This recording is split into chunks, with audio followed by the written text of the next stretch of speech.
Welcome, ye wayward souls. I am the Game Pack Preacher, and the streaming ecosystem has been roasting this past week, huh? Like, seriously, maybe even by the time this video goes live, the fire may still be roasting with all the stuff going on. And with all that good stuff, an age-old question rears its head yet again.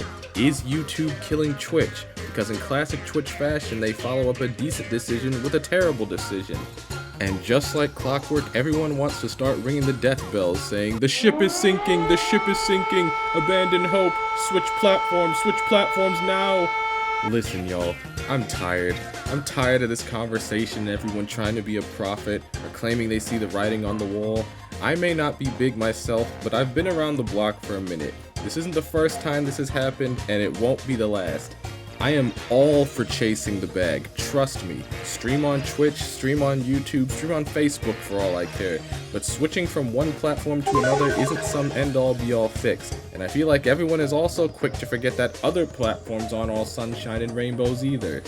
So when it comes to the question, is YouTube killing Twitch? If you want my answer, no, it isn't. Outside of some cataclysmic mismanagement, I don't think the ship will sink, at least not as soon as people want to think. And in reality, YouTube shouldn't be trying to kill Twitch, for several reasons that we'll be getting into in this video, but we'll also be getting into each individual service itself.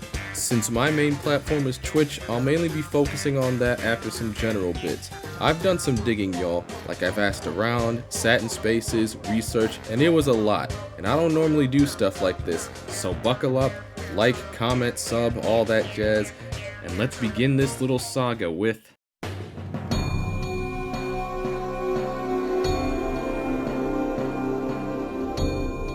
So let's start things off with some basic knowledge. Companies are not your friends. They are never going to be your friends, and they were never your friends to begin with.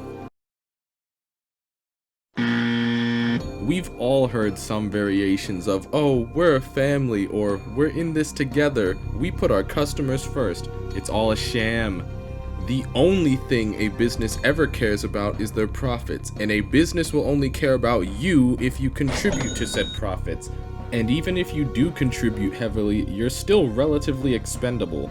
And if you're a minority, a person of color, or part of the LGBT community, you are exceedingly expendable. Like, it's not even funny how much of a fuck companies won't give about you.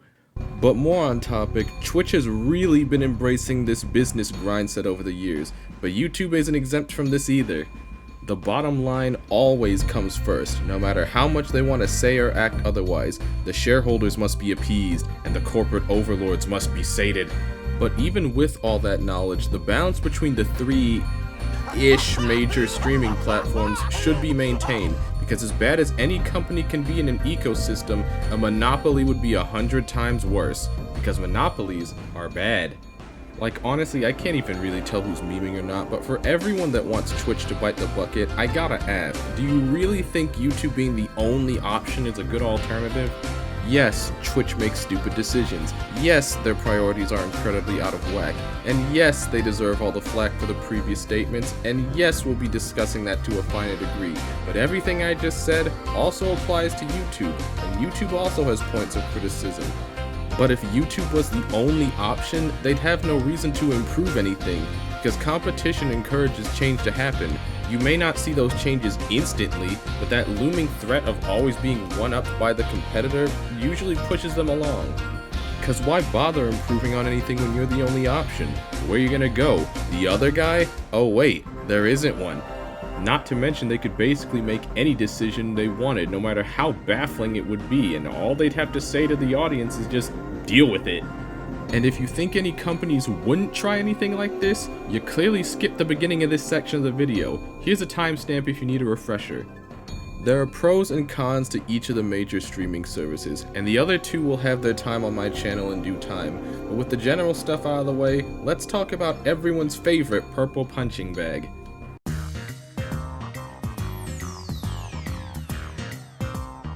Twitch has problems.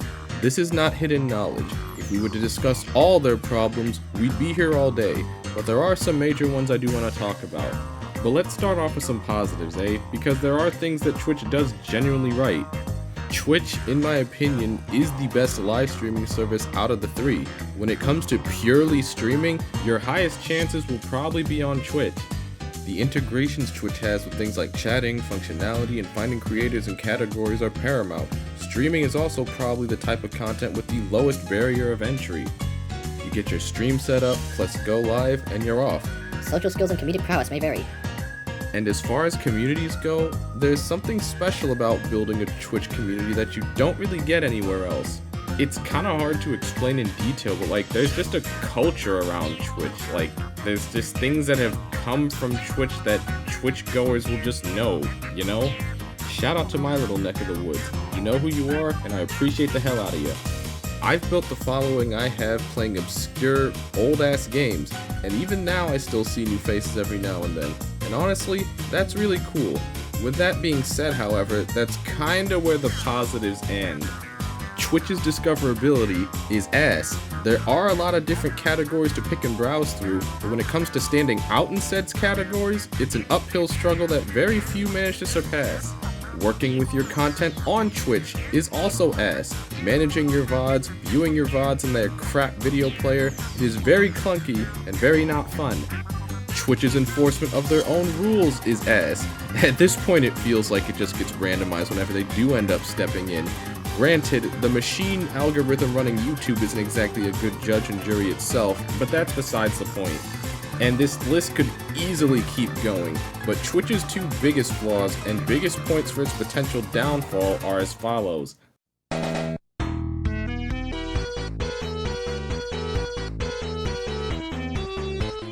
You know, thinking about it now, was it that long ago that bleeding purple seemed believable?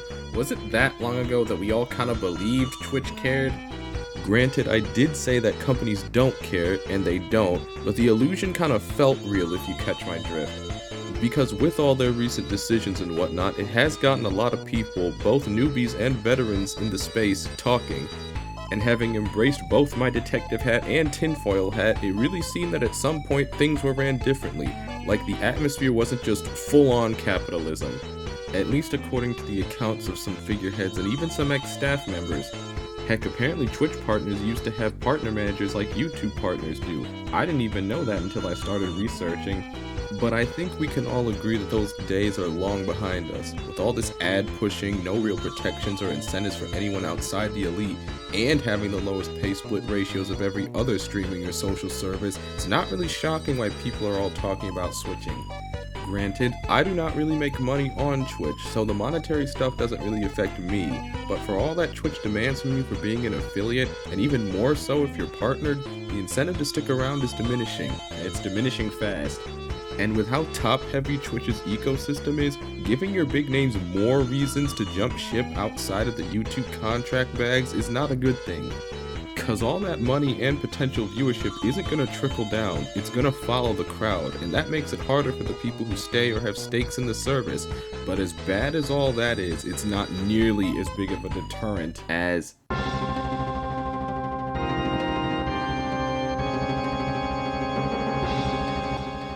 Look, I honestly had more to say, but this video is already dragging on, so let me just cut to the point. Twitch's ad density is nonsensical, and I am thoroughly convinced these ads are programmed to pop up at the worst possible times. First impressions are everything when it comes to content creation, and the human attention span keeps frickin' decreasing. No one wants to sit around watching ads waiting to get to the good stuff. I don't even want to hang out in streams when ads pop up. It is a hindrance to the viewer experience, it is a hindrance to growth on the platform, and it's an overall general annoyance which creators have little to no say in swaying. If anything is going to kill Twitch, it's all these ads that's gonna suffocate it into the ground. They may make them some money, but I am convinced no one likes how many ads that people are getting. No one.